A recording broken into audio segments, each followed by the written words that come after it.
본 방송에서 제공하는 투자 정보는 투자 판단에 대한 조언입니다. 방송에서 제공하는 주식의 가치, 가격 상승 및 가격 하락에 대해서는 방송사에서 보장하지 않습니다.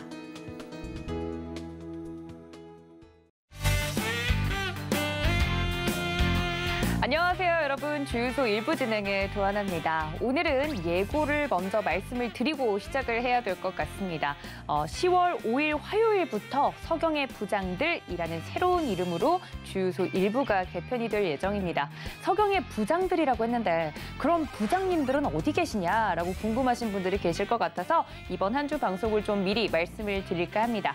화요일, 수요일, 목요일은 앞으로 서경의 부장들이라는 이름으로 저희 허반석 위원님 그리고 최충성 위원님, 이주연 전문위원님 이렇게 모시고 세 분과 함께 재미있게 주식과 관련된 토크쇼를 진행해 볼 예정인데요. 부장님들이 이번 주는 각각 내가 어느 파트의 부장이다라고 소개를 하는 시간을 가질 예정입니다.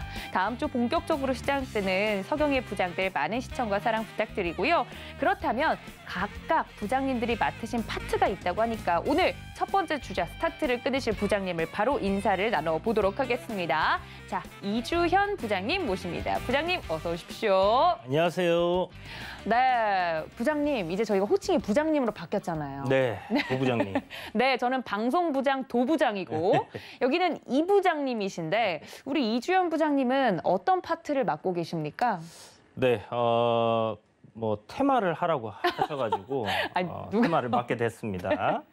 테마라는 굉장히 막중한 임무를 맡게 되셨는데 테마라고 하면 근데 되게 넓잖아요. 그렇죠. 보통 우리 이 부장님 성격 같은 경우는 스타일 같은 경우는 되게 아이디어가 톡톡 튀는 것이 저는 특징이라고 생각했거든요. 아, 그런가요? 아닌가요?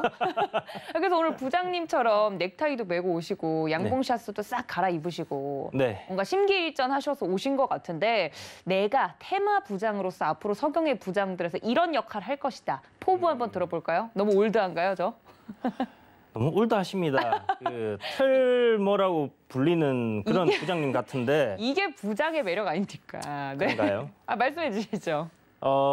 이제 그 서경의 부장들 하면서 앞으로 이제 제가 여러분들께는 테마 지금 시장에 이제 항상 어떤 이슈나 모멘텀에 의해서 이렇게 이제 테마들이 만들어지는데 그런 이제 각각의 테마들 어떤 특색으로 올라가고 테마들은 어떻게 공략을 해야 되고 하는 부분들 그리고 지금 진행되고 있는 다양한 테마들 중에서 어떤 테마들이 이번에는 좀 공략해보면 좋겠다라든지 이런 부분들 그리고 네. 대장주와 부대장주, 그렇죠. 쫄따구 이렇게 이제 나뉘는데 테마들이 보통 움직일 때는 대장주 위주로 여러분들께 좀 소개를 해드릴 수 있도록 그렇게 한번 해보도록 하겠습니다. 네, 우리 이 부장님이 방송에 나와서 꾸준히 이야기를 해주셨던 것처럼 테마가 절대 나쁜 게 아닙니다. 네. 그런데 많은 분들이 이 테마주에 잘못 물리면 굉장히 고생한다 이런 부정적인 생각을 가지고 있기 때문에 테마주라고 하면 무조건 단기 투자만 하는 거 아닌가라고 생각을 하시던데 우리 이 부장님은 테마에서 대장주를 잘만 잡으면 주도 섹터, 주도 종목을 공략을 하면 수익이 많이 날 수 있다.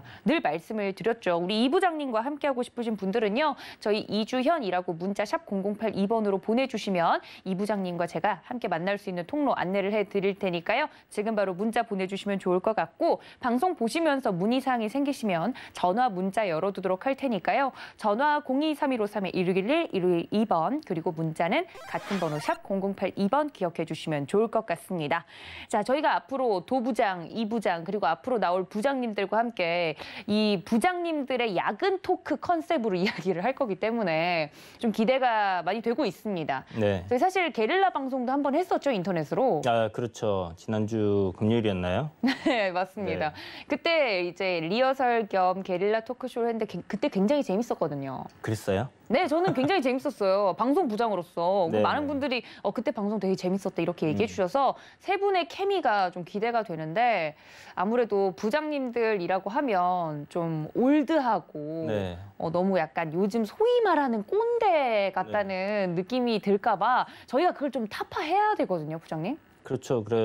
그러다 보니까 군고구마, 방고구마 얘기도 하고 지난주에 맞습니다. 그랬던 것 같은데 네. 뭐 일단 뭐 어떤지 모르겠습니다. 사실 제가 부장을 해본 적이 없기 때문에. 여기도 아무도 부장 경력 없어요. 네.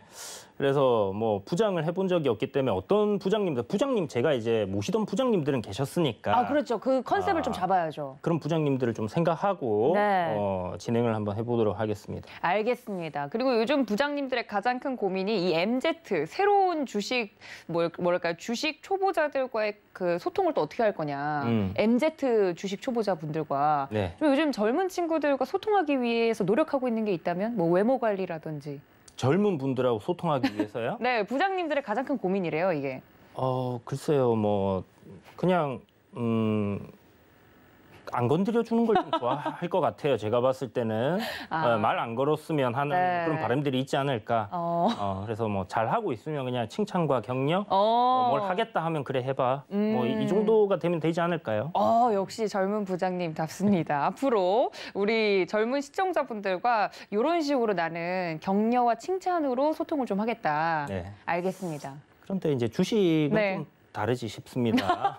이렇게 말이 바뀐다고요? 어떻게 네. 좀? 주식 투자는 네. 물론 뭐 하고 싶은 대로 처음에 이제 다 해보는 게 저는 맞다라고 생각을 하고요. 이런 분이 더 무서워요. 네. 그리고 나서 그 이제 실패를 분명히 할 가능성이 저는 뭐 한 100만 분의 1 확률로 성공을 할 거고 나머지는 다 실패를 할 거라고 보는데 실패를 하게 된 부분에서 어떤 자기가 느낀 점, 배운 점 이런 것들이 분명히 있을 거라고 생각을 그렇죠, 하거든요. 그렇죠. 그래서 처음부터 뭐 MZ 세대들이 투자를 하는 데 있어서 너무 큰 돈을 이렇게 하기보다는 뭐 B2 막 연끌 뭐 이런 거보다는 네.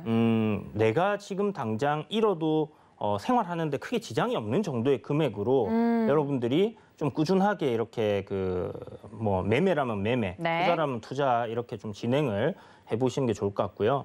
뭐 시작하기 전에 아무래도 네. 어떤 이제 자기만의 그 나는 이러한 관점으로 시장에 임할 거다라는 네. 부분들을 좀 세워놓고 하면 좋을 것 같아요.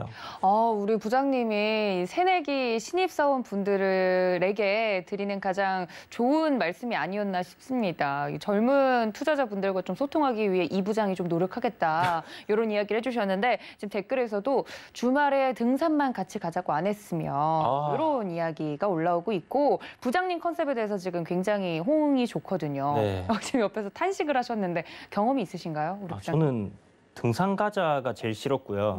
두 번째로 싫었던 게 이제 그 낚시 가자. 낚시. 주말만 되면 낚시를 가자 그러시더라고요. 그러니까요. 예, 그리고 또 제일 싫었던 게 퇴근할 때 술자리를 같이 해야 되는 거. 그렇죠. 요즘은 코로나19 때문에 그럴 일이 많이 없지만 네. 회식을 조금 종용하는 그렇죠. 그런 부장님들이 일부 계시긴 했죠. 그렇죠. 에브리데이 드링킹이라서 이게 굉장히 힘들었습니다. 그러니까요. 저희는 그런 걸 타산지석 삼아서 네. 좀 젊은 트렌디한 부장들이 돼보자라는 네. 게 서경의 부장들의 좀 컨셉이기 때문에 여러분들의 피드백을 좀 적극적으로 받아들이는 부장들이 되도록 하겠습니다. 자, 서경의 부장들 첫 번째 문을 열어주신 이 부장님과 함께 오늘 방송을 좀 진행을 해볼 텐데 내가 맡은 건 테마 부장이다라고 이야기를 해주신 만큼 많은 다양한 이야기들을 오늘 준비를 해주셨다고 합니다. 첫 번째 물꼬를 좀 터볼까 해요. 첫 번째 질문 같은 경우는 2021년 주식시장도 이제 얼마 남지 않았습니다. 이제 좀 날이 쌀쌀해지니까 마음이 급해지는 분들이 계신 것 같아요. 뭐 덥거나 따뜻할 때는 그래도 날이 많이 남았으니까 손실 메꿀 수 있겠지 혹은 수익 더 많이 볼 수 있겠지 생각하셨던 분들이 있는데 이제는 좀 마음이 허덕이시는 분들이 많으신 것 같아요. 남은 분기를 어떻게 보내야 될까요, 부장님? 일단 주식을 함에 있어 갖고 가장 그 최대적이 조급함이라고 조급함. 생각할 수 있거든요. 그래서 사실 조급한 마음이 들지 않게끔 일단 마인드를 좀 세팅을 하시는 게 좋을 것 같고 내 마음만 급한 거지 시장은 뭐 거기에 대해서 1도 신경을 쓰지 않기 때문에 최대한 여러분들이 이런 수익률이라든지 성적이라든지 이런 부분에서는 조금 내려놓고 하시는 게 좋을 것 같아요. 저도 뭐 한때 이제 트레이딩 한참 할 때 이번 달 월말 결산을 할 때 돼서 이제 수익금이 얼마 정도 나왔다라는 부분, 생활비도 이제 나가야 되고 뭐 이런 것들을 막 생각하다 보면 굉장히 조급해지는 경우가 생기는데요. 이런 조급한 마음을 좀 내려놓고 그래 뭐 오늘 수익 안 나면 뭐 내일 수익 내지 뭐 내일 안 나면 뭐 모레 내지 뭐 할 게 없네? 그러면 뭐 내일 지켜보지 뭐 이런 식으로 여러분들이 하셨을 때 오히려 좀 더 좋은 성적이 나오고 실질적으로 뭐 이렇게 손실은 줄어들고 하는 그런 경우들이 많이 생기기 때문에 일단 조급한 마음을 버리시고 네. 사실 지금 시장에서 그렇게 큰 수익을 기대하기 어려운 시점이다라고 생각을 해요. 그래요. 그래서 특히나 이제 뭐 전업 투자자분들이야 굉장히 지금 아마 좋으실 겁니다. 네.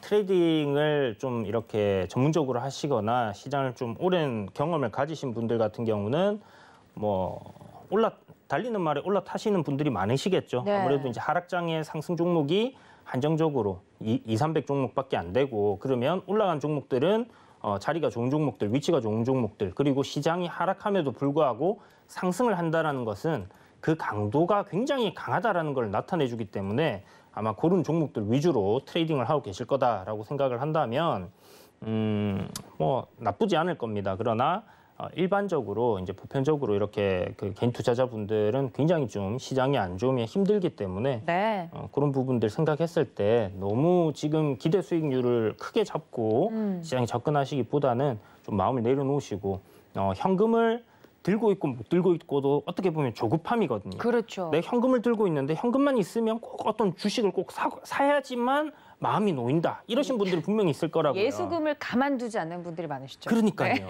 그래서 이제 그런 부분들이 내가 뭔가를 가지고 있지 않으면 이렇게 내가 안 샀을 때 날아가 버린다든지 그러니까. 주가가 올라가 버린다든지 네. 이런 불안감 때문에 이제 그런 건데 그런 걸 조금 내려놓고 한 발짝 물러서서 현금을 들고 있으면 그게 가능해요. 네. 한 발짝 물러서서 시장 흐름을 다시 한번 체크해보고 종목의 흐름을 다시 한번 보는 그런 좀 시간을 좀 가지시는 것도 좋지 않겠나 이런 네. 생각이 듭니다. 왜 우스갯소리로 그 주식 시장 밖에 계신 분들이 그런 이야기를 하시더라고요. 주식하는 사람들은 왜 맨날 슬프냐. 내가 사서 그 종목이 안 가도 슬프고 내가 안 사고 현금을 들고 있는데 봤던 종목이 잘 가도 슬프고 두 개 다 슬픈 상황이라. 그렇죠. 이제 네. 샀는데 사도 슬퍼요. 샀는데 팔았는데 팔고 더 나니까 가도 더 가니까 슬프고. 슬퍼요. 매일 슬퍼요, 저희는. 그래서 이런 심리전이 가장 중요하다. 네. 이야기를 좀 해주신 것 같은데 하반기에는 저도 좀 조급함을 내려놓고 좀 전략적으로 시장을 봐야 되겠다라는 생각이 좀 듭니다만 그러면 남은 우리 2021년 시장 중에 좀 저희가 경계해야 될 만한 변수나 미리 조금 체크를 해놔야 될 사항들이 있다면 어떤 것들이 있을까요, 부장님? 그렇죠. 지금 이제 9월, 이제 10월이 다 됐어요. 그러니까요, 거의 다예요. 10월 달, 11월 달, 12월 달 3개월 남은 상황인데요. 제가 작년에 이제 서울경제TV에서 이제 대강연회라고 12월 달에 이제 한번 한 적이 있었는데 올해 시장 전망은 이렇습니다라고 이제 쭉 이야기를 드렸을 때 했던 것 중에 하나가 연준이 가장 우려하는 부분은 결국 인플레이션이 될 거고 이 인플레이션을 어떻게 잡아내느냐에 따라서 지금 이 돈 풀기, 유동성 장세가 어떻게 될 건지 이게 이제 굉장히 관건이다라고 말씀을 드렸고 최대적이 될 거라고 이야기를 드렸어요. 연준의 최대적은 이제 인플레이션, 하이퍼 인플레이션이 올 가능성도 여러분들이 좀 생각을 하셔야 된다라고 이야기를 드렸는데 얼추 지금 맞아 들어간 것 같아요. 뭐 그때 말씀드렸던 섹터도 그렇고 이야기 드린 뭐 시나리오대로 시장이 대부분 흘러가는 건데 뭐 제가 뭐 대단해서 그런 게 아니라 결국 이런 부분들은 누구나 다 이쪽에 종사하시는 분들은 전망을 하고 있었던 부분이기 때문에 그렇다라고 보시면 될 것 같고 또 2008년 금융위기를 우리가 겪었기 때문에 네. 돈 풀기 이후에 테이퍼링, 긴축, 금리 인상까지 이렇게 이제 이어진다라는 부분을 생각하면 당연한 이슈가 될 수 있다라는 겁니다. 그리고 금융위기 때 풀었던 돈을 회수를 제대로 못한 상황에서 다시 돈을 풀었기 때문에 그런 부분들을 생각한다면 당연히 인플레이션이 오는 것은 자연스러운 현상이다라고 받아들여야 되는 시점이 아닐까라는 생각도 들고요. 다만 이제 너무 가파른 인플레이션이 오지 않게끔 관리하는 게 좀 필요하다라고 지난번에 제가 방송에서 이야기 드리면서 했던 게 디스인플레이션이었어요. 네. 그런데 이제 지금 뭐 시장에 우리가 올라갈 만한 어떤 이슈들을 한번 생각을 해보면 이미 증시는 굉장히 많이 올라와 있는 겁니다. 많이 올라와 있는데 뭐 여러분들 한번 고민을 한번 해보세요. 시장이 3,300이라는 신고가를 돌파하고 더 갈 수 있다라고 이야기를 하는 사람들의 근거가 무엇인지 한번 곰곰이 생각을 해보시고요. 그렇다면 그 근거가 정말 합당하고 타당한 근거인가라는 부분에 대해서 한번 생각을 해보셔야 돼요. 저는 지금 아무리 생각을 해도 시장에 풀려있는 유동성 빼고는 시장이 신고가를 갱신하고 추가적인 랠리가 나온다라는 부분은 아무리 생각해도 없는 것 같아요. 그렇다면 지금 나와 있는 이슈들 긍정적으로 생각할 만한 게 없다.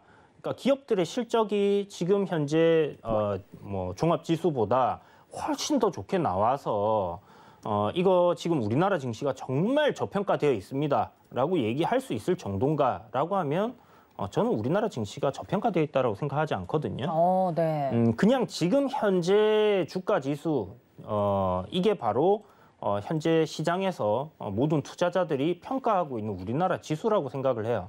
물론 뭐 기업의 가치라든지 실적이라든지 이런 부분을 따져가지고 얘기하시는 분들도 계신데 그만큼 뭐 우리나라 증시와 미국 증시의 펄을 놓고 비교를 하는데 전 세계 자금이 다 들어오는 미국하고 전 세계 증시에서 차지하는 비중이 2%밖에 안 되는 우리나라하고 같은 잣대로 비교를 하는 것 자체가 잘못됐다라고 저는 생각을 하고요. 네. 그렇기 때문에 일단 그런 부분 생각했을 때 뭐 저평가 메리트도 저는 없다라고 생각을 합니다. 그렇다면 지금 시점에서 우리가 지금 사회에 있는 이슈들, 뭐 델타 변이가 확산하고 있다라는 부분이나 아니면 미국의 9월 30일까지 말일까지인가요? 30일까지인가? 이제 뎁실링이죠. 이게 부채 한도에 대해서 제가 지난번에 한번 말씀을 드렸었는데 미국 국가 부도 임박했다라고 이야기를 한번 드렸었죠. 네. 그 이슈가 지금 이제 시기가 거의 도래를 했습니다. 네, 그래서 임박했군요. 이제 진짜 미국이 디폴트로 가느냐? 물론 그럴 가능성은 낮다라고 생각을 하는데 그렇지만 2013년도처럼 미국 셧다운 들어가고 또 디폴트 뭐 이런 이야기들이 나오게 되면 그때는 지금 시장이 그동안에 이 코로나19가 이제 종식이 되면 이제 정상적으로 돌아간다라는 그런 기대감 이런 부분 때문에 많이 올라와 있는 부분에 대한 굉장히 실망적인 그런 상황이 발생할 수 있다라는 거거든요. 그렇게 됐을 때 정말 어떻게 될지 모르겠어요. 정말 큰 뭐 위기가 올 수도 있지 않겠나라는 또 생각도 들고요. 그리고 지금 중국을 우리가 이제 한번 봤을 때 미국을 보면 이제 뭐 그런 이슈가 있고 그 다음에 테이퍼링도 있고 또 중국을 봤을 때 이번에 헝다 사태가 하나 있었잖아요. 그런데 네. 과연 그게 헝다만의 문제일까라는 생각도 좀 해봐야 되는 거예요. 그래서 헝다 같은 기업들이 중국에 하나가 있는 게 아니라 여러 개가 있다라고 했을 때는 이게 굉장히 큰 문제가 될 수 있지 않을까라고 네. 생각이 드는 부분이고 최근에 이제 코로나19 터진 이후에 중국에서 폐업을 한 큰 기업들 굉장히 많습니다. 그렇기 때문에 이런 부분들을 또 여러분들이 한번 체크를 해보셔야 될 것 같고요. 뭐 테이퍼링에 대해서는 여러분 귀에 못이 박히도록 뭐 방송 틀면 네, 계속 나오는 이슈니까 맞습니다. 뭐 그렇게 또 뭐 이게 악재냐 호재냐 이런 부분들 좀 생각해봐야 되는데 간단하게 이제 좀 제가 이야기 드렸던 지금 제가 뭐 좀 생각나는 악재들을 생각하면 미국 뎁실링이라든지 아니면 이제 헝다그룹 네.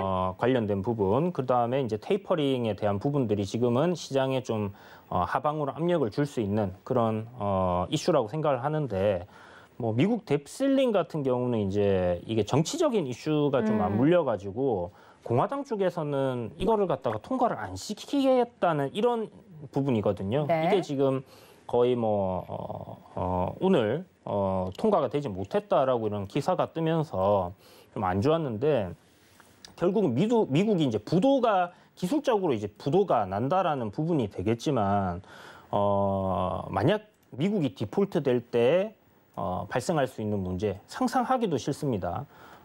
뭐 한 30-40% 증시가 충격을 받을 수 있다라고 생각을 해두면 좋을 것 같고요. 네.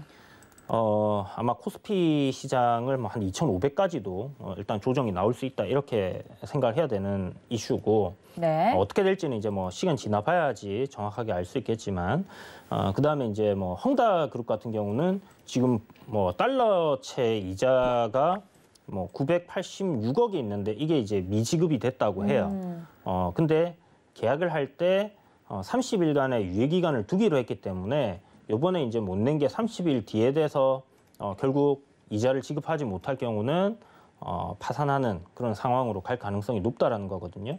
우리 이제 리만 브라더스 사태를 한번 겪었잖아요. 그때 리만 브라더스가 가지고 있던 부채가 약 한 760조, 50조 정도 되는데 지금 헝다그룹이 한 350조 정도 됩니다. 결코 작은 돈이 아니고 뭐 우리나라 1년치 뭐 예산이랑 거의 맞먹는 뭐 그런 큰 돈이죠.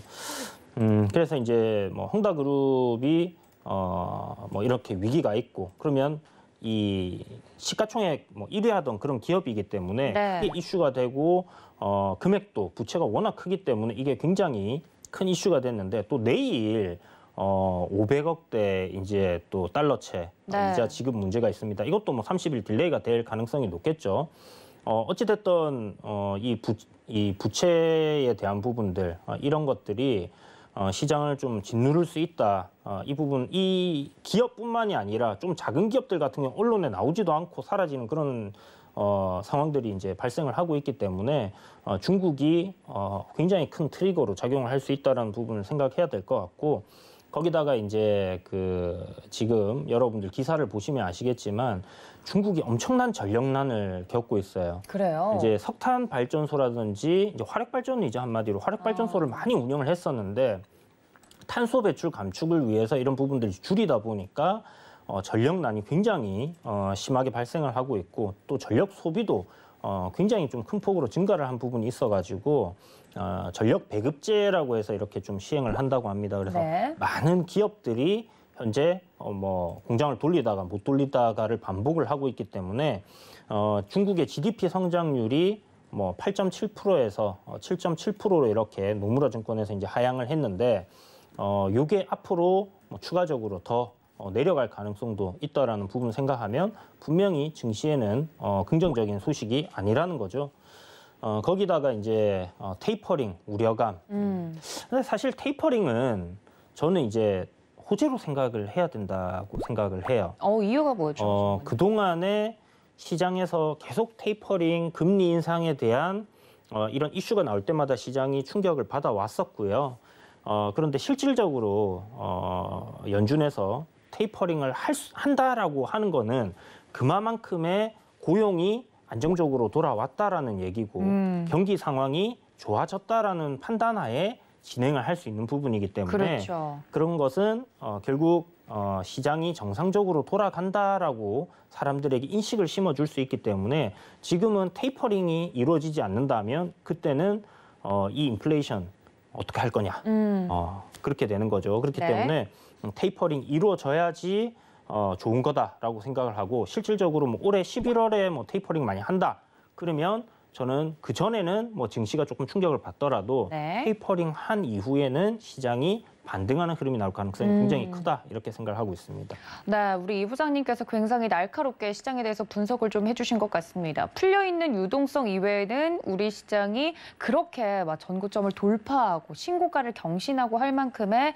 그런 흐름을 보일 만한 요소들은 냉정하게는 없다. 시장이 이제 정상적으로 돌아오는 것이 목표이기 때문에 이 부분에 대해서는 시장을 좀 냉철하게 바라봐야 되지 않나 이야기를 해드렸는데요. 저희 이 부장님 테마 부장으로서 굉장히 귀엽고 또 재미있는 재치 있는 면모도 있으시지만 이렇게 볼 때는 보시는 분입니다. 우리 이 부장님과 함께하고 싶으신 분들은 문자 샵 0082번으로요. 이주현 적어서 보내주시면 저희 부장님과 함께할 수 있는 방법 안내해드리도록 하겠습니다.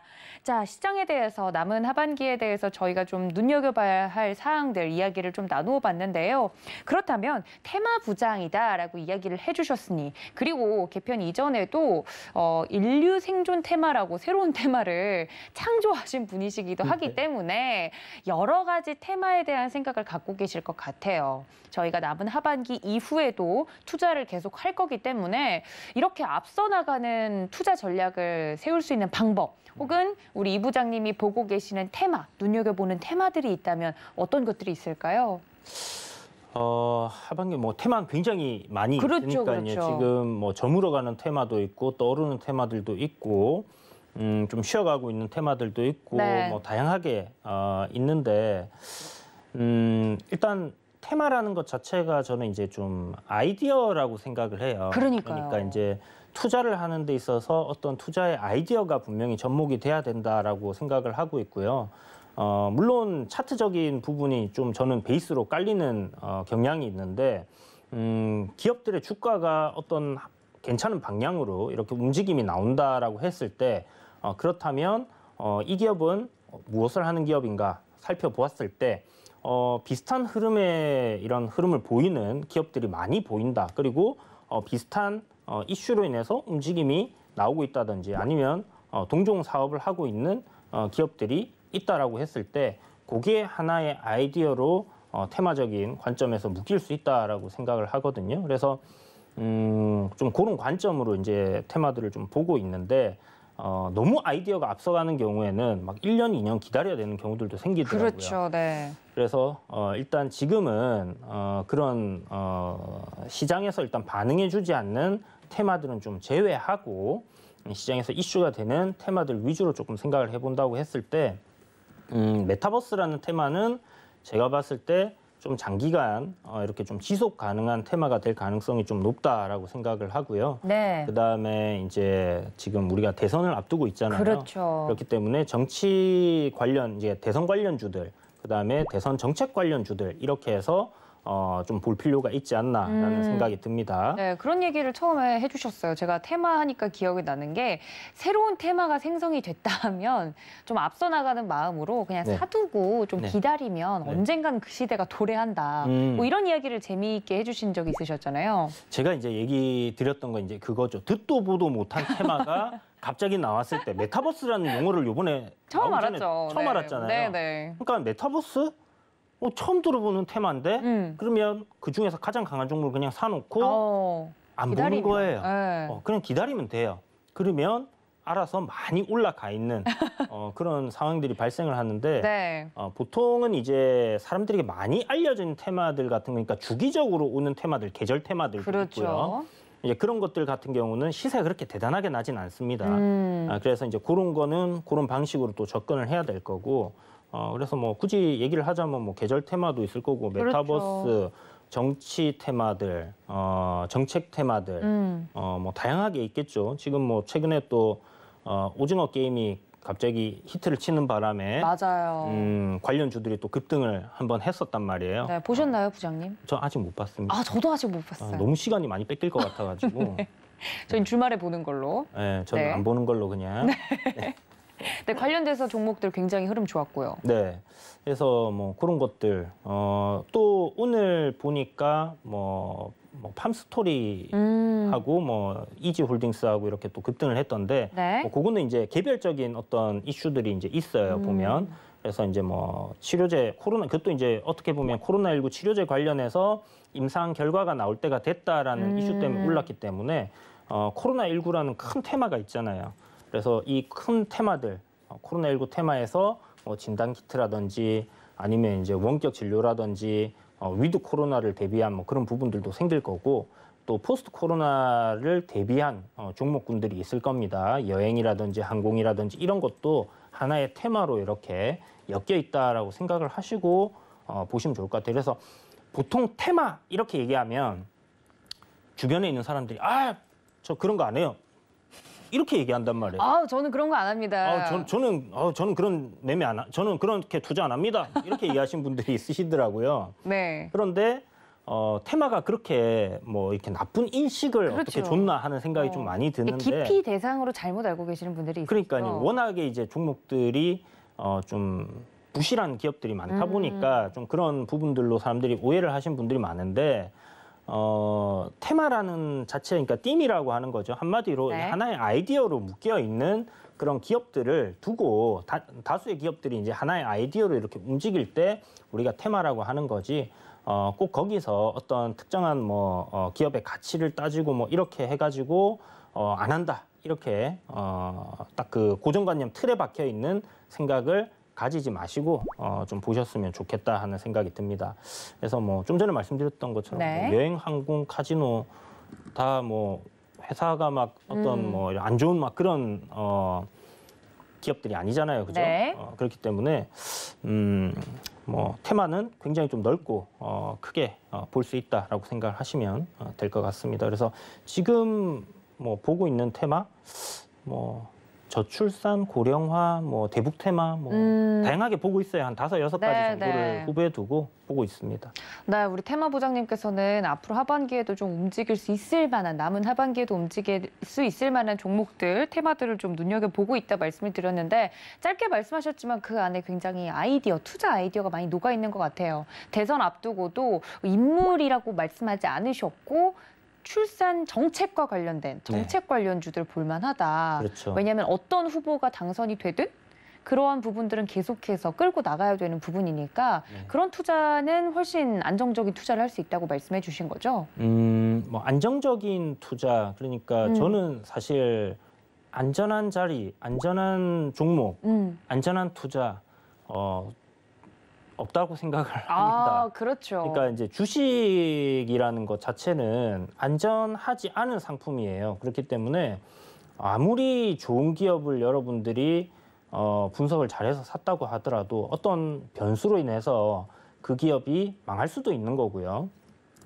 물론 극단적인 생각일 수도 있겠지만 결코 주식은 안전한 상품이 아닙니다. 그래서 뭐 정책주라고 하지만 그게 안전하다라고 하기보다는 어떤 이 테마적인 관점에서 주가를 움직여줄 수 있는 어떤 아이디어가 지속 가능한가 아니면 조만간 소멸할 이슈인가 하는 그런 부분들을 여러분들이 조금 중점적으로 생각을 하셔야 될 것 같고요. 그런 관점에서 정책 관련된 부분들은 뭐 앵커님 말씀하신 것처럼 네. 뭐 대선 주자가 누가 되든 간에 지금 우리가 직면해 있는 사회적인 문제를 해결을 한다라는 관점으로 공약을 할 거기 때문에 그리고 실질적으로 그렇게 좀 공약은 이행을 하려고 하는 거잖아요. 그렇기 때문에 이제 그런 부분이 진행이 됐을 때 실적적인 부분으로도 같이 연결이 될 수 있는 그런 부분이 있다라고만 생각을 하시면 좋을 것 같고요. 네. 다만 실적으로 연결될 때쯤 되면 주가는 이미 저 많이 빠져 있을 거예요. 그렇죠. 그렇기 때문에 기대감이라는 부분으로 시장은 움직이고 테마들도 움직인다라는 부분 생각한다면 그런 기대감이 지금은 살아있는 그런 이슈를 가진 테마가 좋다 이렇게 말씀드리겠습니다. 역시 테마 부장님, 이 부장님답습니다. 지금 댓글에서도 노바디케이님께서 지금까지 듣도 보도 못한 테마에는 접근을 안 했는데 좋은 팁인 것 같다 이야기를 좀 해주셨고 또 테마와 관련돼서 뭐 나눌 수 있는 이야기는 굉장히 많지만 우리 이 부장님 픽으로 말씀을 드렸던 대표적인 테마들은 아까 직접 입을 통해서 좀 들어봤습니다. 아까 또 이야기를 해주시면서 실적과 관련된 이야기가 나와서 그렇다면 테마인데도 실적이 앞으로 개선될 만한 그런 기대감을 많이 가지고 있는 테마 많은 분들이 좀 궁금해하실 것 같은데 또 3분기 어닝 시즌이 돌아오지 않습니까? 네네. 뭐 아까 말씀해 주신 것처럼 어닝 시즌 같은 경우는 매 분기마다 돌아오는 것이기 때문에 다음 분기에 잘 갈 만한 테마 종목들 기대해 봄직한 것들이 있을 것 같은데 어느 쪽 보고 계세요?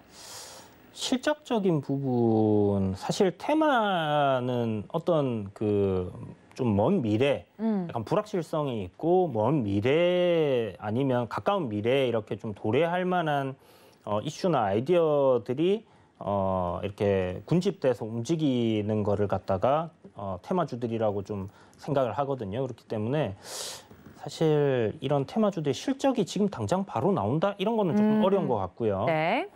굳이 뭐 실적이 잘 나올 만한 뭐 업종이라든지 섹터를 생각한다면 누구나 의심을 가질 수 없는 그런 뚜렷한 실적이 나오는 그런 걸 봐야 된다라고 생각하거든요. 저는. 네, 어딜까요? 실적은 이제 뭐 앞으로 먼 미래에 좋아질 겁니다가 아니라 지금 좋아지고 있고 앞으로 더 좋아질 거고 그런데 저평가되어 있고 돈 지금 잘 벌고 있는 기업? 그렇죠. 지금 막 잘 벌고 있는 게 저는 가장 좋다라고 생각을 해요. 물론 주가가 이미 선반영되어 있는 경우들도 많이 있고요. 네. 그렇지만 제가 봤을 때 좀 아직 더 상승폭이 남아있는 섹터라고 하면 해운업이 되지 않을까라는 생각이 들고요. 해운업. 그리고 철강도 괜찮다라고 생각을 합니다.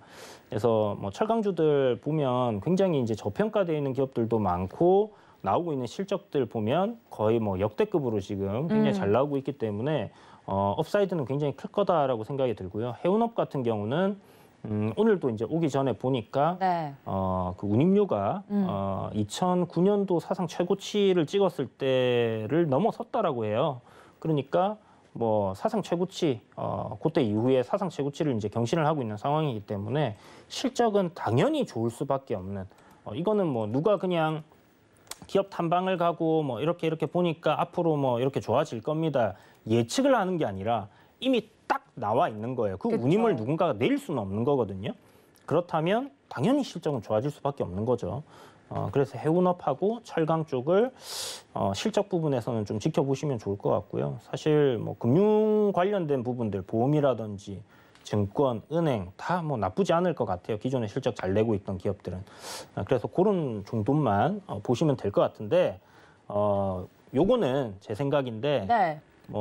산업부장님 나중에 출근하시면 네. 그때 물어보시는 게 자세히 잘 알려주실 것 같습니다. 네, 아니 우리 3명의 부장님들을 원래는 모시고 네. 서경의 부장들을 다음 주부터는 이제 출범을 하지 않습니까? 적극적으로 프로그램이 시작을 하는데 산업부장님께서 굉장히 반듯한 이미지를 고수하고 계시는 분이시잖아요. 아, 그렇죠.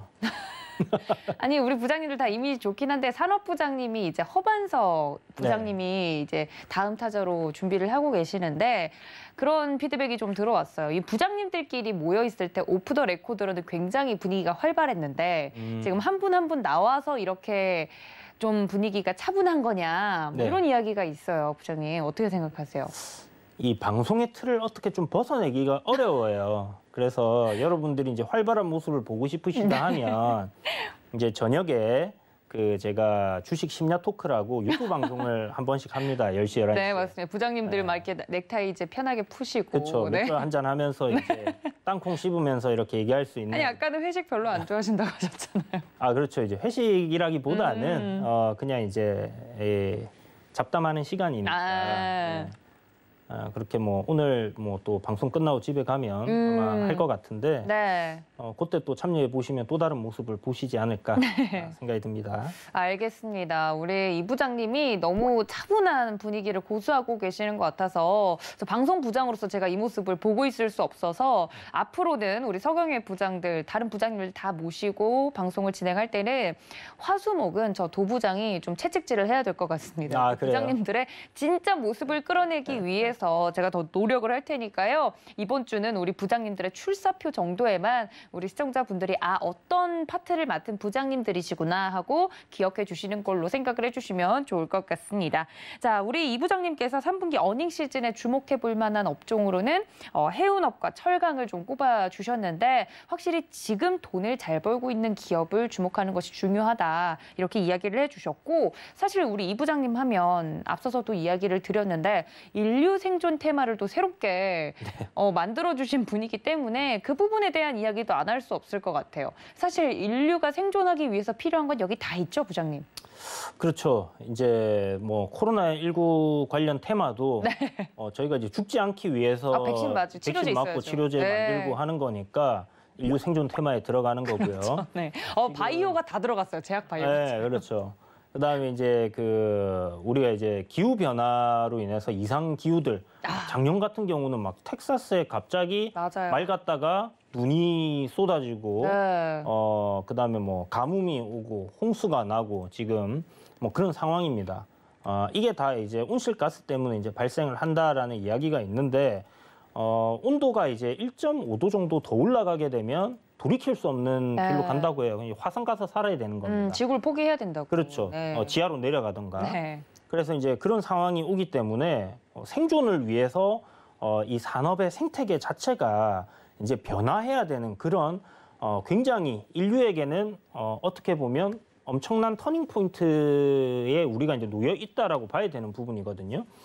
그렇다면 거기서 이제 기업들이 정부들이 이제 그런 부분에서 규제를 하고 이렇게 할 거기 때문에 살아남기 위한 기술을 개발을 하고 변신을 하는 그런 과정 속에 있다라고 보면 좋을 것 같고요. 네. 뭐 2차 전지도 결국은 친환경 자동차 매연을 이제 더 이상 내지 않는 자동차들을 이렇게 보급을 하기 위해서 만들어지는데 필수적인 부분이기 때문에 2차 전지가 지금 엄청나게 상승을 하고 하는 것 역시 인류 생존에 직결된 부분이기 때문에 이제 그렇다라고 있다라고 보면 좋을 것 같아요. 그리고 최근 들어서 뭐 유니드라든지 뭐 후성이라든지 아니면 이제 뭐 탄소 배출권 관련된 기업들이 여럿 있잖아요. 네. 그런 기업들 역시 뭐 지금 좀 전에 말씀드린 것처럼 이런 인류가 생존하기 위해서는 뭐 혜택을 볼 수 있다라고 생각하는 부분이기 때문에 탄소 포집이나 탄소 배출권을 가진 기업이라든지 뭐 인공 광합성을 개발한다든지 네. 그리고 이제 뭐 원전 관련주들이 또 급등을 했던 부분도 그렇죠. 미국과의 뭐 소형 원전을 개발한다든지 이게 어떻게 보면 그냥 뭐 새로운 에너지원 이렇게 생각할 수도 있는 부분이지만 사실 원전에서 나오는 이 원자력 폐기물이 문제인 거지 거기서 나오는 온실가스라든지 이런 부분들을 생각했을 때는 굉장히 친환경적인 부분이거든요. 그래서 나오고 있는 폐기물들을 어떻게 재처리를 하고 가공을 해서 이제 우리가 안전하게 쓸 수 있느냐를 생각하면 그렇죠. 되는 부분이기 때문에 그렇게 생각했을 때는 원전 역시 인류 생존 테마에 포함이 됩니다. 그래서 여러분들이 가만히 생각을 하셔가지고 이러한 부분들은 인류가 살아남기 위해서 가야 되는 길로 인해서 하고 있는 사업이다라고 생각이 드신다면 다 인류 생존 테마에 들어가는 거예요. 아니 인류 생존 테마의 그 뭐랄까요? 어디까지가 인류 생존 테마인가에 네. 대해서는 굉장히 뭐랄까요? 갑론을박이 많았는데 인류가 말 그대로 생존하기 위해서 필요한 기술은 다 여기에 들어갈 수 있다. 그렇죠. 네. 그리고 또 아까 대선과 관련돼서 뭐 고령화나 저출산 문제와 관련된 종목들도 볼만하다. 여기에 들어가는 거죠, 전문가님?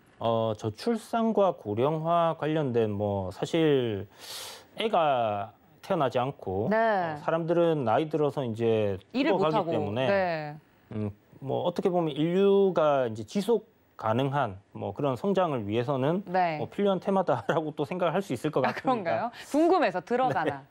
그렇게 생각하면 또 들어가는 것 같네요. 이렇게 또 하나의 인류 생존 테마의 섹터가 제가 말함으로 인해서 추가가 됐습니다. 아니 오늘 이 부장님 컨셉을 보니까 원래는 빨간색 티셔츠를 입고 나오셨잖아요. 셔츠를. 네. 근데 하얀색으로 딱 바뀌고 부장님 컨셉으로 가니까 어울린다는 분도 있고 조금 적응이 안 된다 이런 분들도 있는데 네, 거기에 대해서는 좀 아쉽지 않으세요? 이미지 변신이 지금 필요한 시기에. 사실 저도 빨간색을 안 입으니까 굉장히 어색한데요.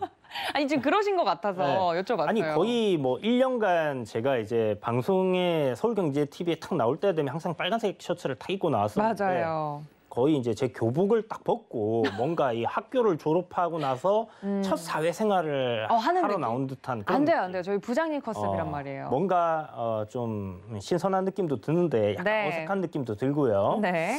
그렇지만 뭐 금방 적응하지 않겠습니까, 여러분? 네. 우리 부장님 사실 뭐 방송 경력으로만 따지면 지금 어엿한 부장 이름을 방송 부장 이름을 달 만한 경력이긴 하지만 또 이미지 변신을 위해서 하얀 와이셔츠로 갈아입고 이 부장으로 이름이 변신이 된 만큼 여러분들 우리 이주현 부장님과 함께하고 싶다 하시는 분들은 문자 샵 0082번으로 이주현 적어서 보내주시면 함께할 수 있는 방법 알려드리고 있다는 점도 다시 한번 알려드리고요. 자, 테마를 만드시기도 하고 분석도 하시기도 하는 우리 이 부장님과 함께하고 있는데 테마 부장이라는 이름이 붙은 만큼 아까도 그 얘기를 해주셨잖아요. 테마가 붙으면 좀 부정적으로 생각하시는 분들이 있어서 테마주를 잘만 매매하면 수익이 극대화될 수 있는데 이 테마주를 매매할 때 있어서의 좀 유의할 만한 부분이나 앞으로 꼭 우리 투자자분들, 신입사원 투자자분들에게 좀 당부하고 싶은 말이 있다. 그런 말이 있다면 뭐가 있을까요? 테마주를 하는 이유가 뭐라고 생각을 하세요? 근데 이거는 주식 투자의 근본적인 질문 아닙니까? 돈 벌려고 하는 거죠. 그렇죠. 네. 주식을 금방 얘기하셨는데 네. 제가 이제 그 말씀 드리고 싶었는데 네. 주식 투자를 하는 것 자체가 우리가 돈을 벌기 위해서 하는 거잖아요. 그렇죠. 그죠? 그런데 물론 뭐 대형주들이 시세가 강하게 나오지 않는다라고 말씀드리는 게 아니고 우량주들이 지지부진하게 움직인다라고 이야기 드리는 거는 꼭 아닙니다. 물론 뭐 그런 종목들도 갈 때 되면 굉장히 주가가 강하게 올라가고 하는데 저는 이제 일단 테마주들을 하는 이유에 대해서 우리가 생각을 해본다면 돈을 벌러 들어온 거는 맞아요. 그런데 누구나 우리는 다 똑같은 시간을 지금 살아가고 있고 주어진 시간은 비슷하단 말이죠. 그렇다면 조금 더 짧은 시간 안에 더 큰 수익 아니면 더 짧은 시간 안에 빠른 시세 이런 것들을 노리게 된다 하면 수익이 좀 더 극대화되지 않겠나 하는 부분을 생각을 하는 거고요. 가치 투자도 있고 뭐 주식으로 투자하는 방법, 돈을 버는 방법 다양하게 있습니다. 그런데 그 중에서도 저는 이제 이슈와 모멘텀에 따라서 주가가 좀 더 빠르게 움직일 수 있는 많은 사람들이 이렇게 좀 시장에서 돈이 들어올 수 있는 그런 위주로 이렇게 좀 공략을 하다 보니까 본의 아니게 그게 이제 테마주들이 상당히 네. 많더라. 이렇게 된 거죠. 그래서 테마를 할 때 주의해야 된다. 딱히 뭐 주의할 거 없습니다, 여러분. 여러분들이 아무리 좋은 종목이라도 요번에 제가 종목 상담할 때 많이 느꼈는데 KMW라고 뭐 5G 관련주 기업이 이제 뭐 실적도 좋고 전망도 좋고 성장도 좋고 막 얘기들은 많아요. 그죠? 그런데 주가는 계속 빠집니다. 네. 그러면 여러분들이 고점에 샀으면 테마주를 사서 고점에 물리는 거나 그런 종목 사서 고점에 물리는 거나 저는 똑같다라고 생각을 해요. 아, 네, 저 지금 뼈 맞았어요. 네. 네. 그렇기 때문에 뭐 결국은 테마주다, 어떤 뭐 우량주다, 뭐 이런 것들을 떠나서 그냥 주식을 이렇게 매매하거나 트레이딩하거나 투자를 하는 데 있어서 자기만의 이제 원칙이 정확하게 들어가야 된다라고 생각을 하고요. 저는 이제 그 원칙이 이제 테마주뿐만이 아니라 추세적인 접근이 필요하다. 그러니까 보통 보면 좀 안 좋은 이런 성과를 내시는 상황들을 보게 되면 많이 올랐다가 주가가 많이 빠진 것 같아서 사시는 분들이 많아요. 그거는 내려오고 있는 추세에 샀기 때문에 그런 경우들이 많거든요. 올라가는 흐름에 있는 종목들을 눌림해서 여러분들이 공략을 하는 게 좋겠고, 그런데 테마적인 이슈가 있고, 제가 앞에 쭉 말씀드렸던 그런 테마들 같은 그런 테마적인 이슈가 있다라고 했을 때는 그 눌림이 짧고 좀 강하게 더 올라갈 수 있다라는 부분도 생각해 보시면 좋을 것 같고요. 2차 전지도 뭐 마찬가지였잖아요. 지금 계속 랠리가 이어지고 있잖아요. 그렇죠. 그래서 상승하는 놈이 더 상승하고 올라가는 놈이 더 올라간다라고 생각하시면 될 것 같고, 중요한 거는 그건 것 같아요. 그냥 내가 TV에서 들어서 매수를 하고, 네. 아니면 뭐 어디 방송에서 이제 듣는다든지 누구에게 지인에게 듣는다든지 해서 사기보다는 그런 것들을 이제 정보를 취합을 해서 그 종목에 대한 뭐 기본적인 분석을 조금 하고 그 다음에 어떤 식으로 공략을 할지에 대한 시나리오를 좀 짜두시고 접근을 하시는 게 좋을 것 같습니다. 그래서 항상 내가 샀을 때 종목이 무조건 올라갈 수만은 없잖아요. 그렇기 때문에 빠졌을 때는 내가 어디서 손절을 한다든지 아니면 이 종목이 빠졌을 때 나는 추가 매수를 뭐 1차, 2차, 3차까지 어떻게 하겠다든지 이런 시나리오적인 전략을 짜두고 접근을 하는 게 필요하다. 테마도 분명히 그런 게 필요하고요. 그 다음에 가장 중요한 부분은 아까 전에 이제 우리 이야기할 때 말씀드렸는데 네. 이 테마의 지속성이 얼마나 될 수 있는가라는 부분을 꼭 생각을 해보고 접근을 해야 된다는 겁니다. 아까 전에 오징어 게임 이야기를 했는데 네. 오징어 게임이 세계 1위를 했어요. 네. 그런데 앞으로 그 위로 더 올라갈 수 있는 게 있습니까? 없죠. 그렇죠. 그럼 끝난 거예요. 그래서 앞으로 이제 뭐 오징어 게임 시즌 2가 나온다든지 이런 기사가 나오기 전까지는 제가 봤을 때 어떤 새로운 기대감을 불어넣어 주기에는 이미 재료는 다 노출이 된 거기 때문에 좀 어렵지 않겠나라는 생각이 들고요. 뭐 예를 드는 겁니다, 여러분. 그렇다고 네. 뭐 오징어 관련주들이 이제 뭐 빠진다는 게 아니라 그런 건 절대 아니죠. 네. 네. 그 대선 테마들 제가 좋아하는 이유 그리고 여러분들한테 작년 여름부터 막 얘기를 드렸던 이유가 이런 일정이 정해져 있고 작년에 제가 이야기를 드렸다면 벌써 1년이 훌쩍 그렇죠. 넘은 시점이잖아요. 그러니까 1년간 지속되는 그런 좀 장기간 지속될 수 있는 그런 지속 가능한 테마인지 여부가 굉장히 중요한 겁니다. 그래서 그렇게 좀 지속 가능한 테마들 같은 경우는 또 주가가 많이 낮아졌을 때 반등하는 흐름들을 쭉 지켜보고 같은 군에 있는 테마들이 또 흐름이 괜찮다 하면 또 공략을 해볼 수 있고 하는 부분들이 계속 생기기 때문에 그렇게 좀 접근을 하시는 게 필요하겠다 이렇게 말씀드리겠습니다. 그리고 네. 제일 중요한 거 손절에 대한 생각은 꼭 해두시길 바랄게요.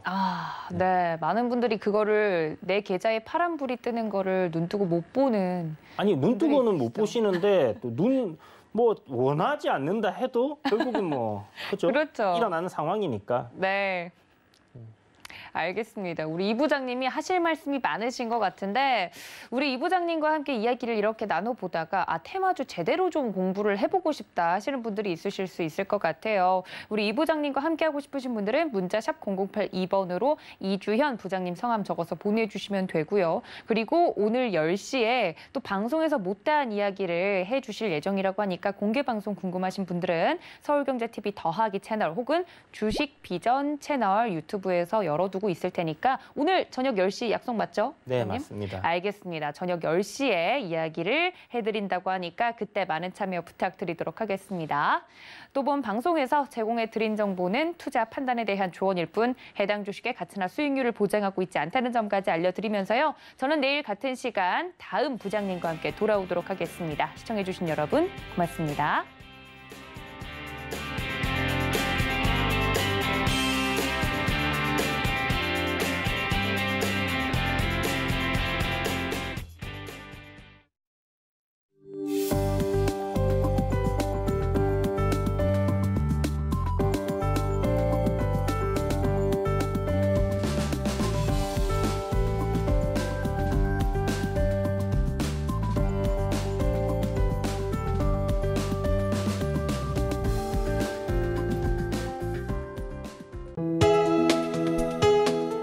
본 방송에서 제공하는 투자 정보는 투자 판단에 대한 조언입니다.